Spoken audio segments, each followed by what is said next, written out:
Ce matin, je prenais mon petit déjeuner en écoutant la radio et j'entendais ce speaker qui parlait de la grève. Il expliquait à quel point cette grève elle était catastrophique. Il disait aussi qu'il y avait 122 km de bouchons et que ça allait encore grossir. Et moi, j'étais tranquille chez moi en train de prendre mon petit déj. Je m'inquiétais pas du tout de la grève, ni des transports. Parce qu'aujourd'hui, en fait, j'étais en télétravail. Enfin, si tu sais pas ce que c'est que le télétravail, c'est simplement le fait de travailler depuis chez soi. Donc moi, depuis que je suis développeur, j'ai la chance d'avoir ce, entre guillemets, privilège.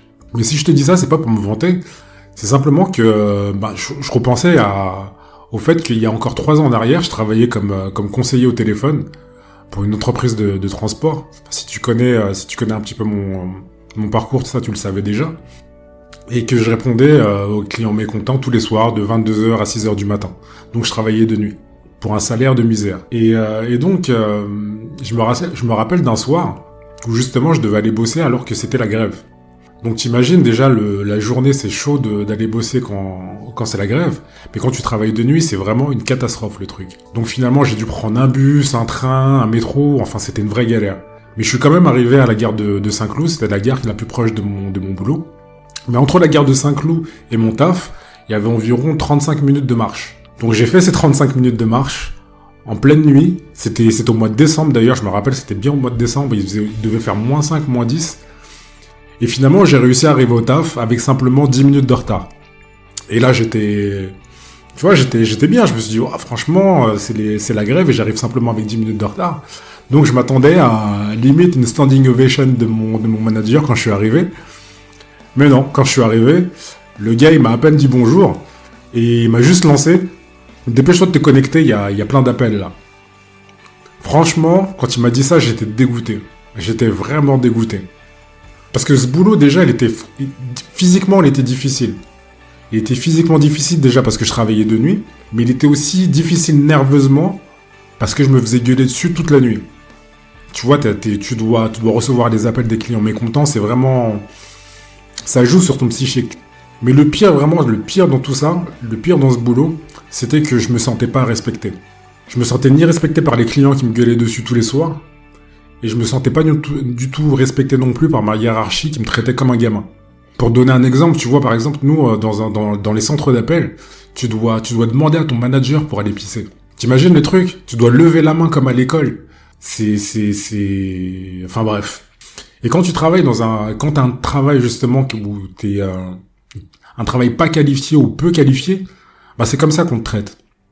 Ton travail, en fait, tout le monde peut le faire. Il y a aucune valeur ajoutée. Alors tu fais ce qu'on te dit et tu te tais. Et si ça te convient pas, tu dégages. Et franchement, ça c'est le triste sort qui est réservé à tous les employés qui sont peu ou pas qualifiés, tu vois. Donc du coup, moi, c'est pour ça que j'ai voulu faire cette reconversion.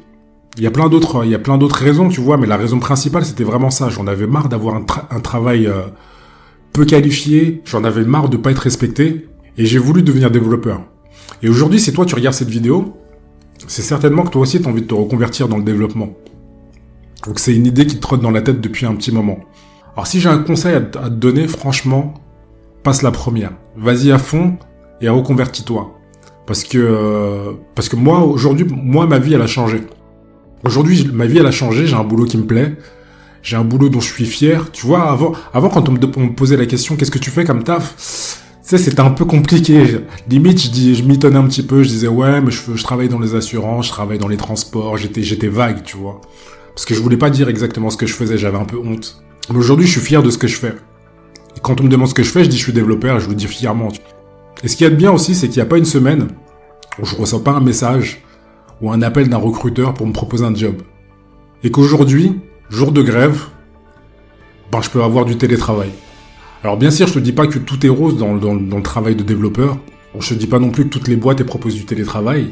Mais je peux te garantir que entre le travail que je faisais avant et le travail que je fais maintenant, c'est le jour et la nuit. Et je te dis ça au sens propre comme au sens figuré. Donc aujourd'hui, si tu as vraiment envie de te reconvertir, vas-y, lance-toi. Franchement, il y a plein de ressources, il y a plein de formations, il y a plein d'écoles pour devenir développeur. Donc vas-y, lance-toi. Et si tu as des questions, si tu as besoin de conseils, n'hésite pas à t'inscrire à mes contacts privés, où là tu pourras me poser toutes tes questions, je te répondrai directement. Et puis tu seras aussi au courant si jamais j'ai Si j'ai des formations à te proposer, si j'ai des conseils à te donner, si j'ai des astuces, je t'enverrai tout ça dans les contacts privés. Voilà, c'était Stéphane. Merci de m'avoir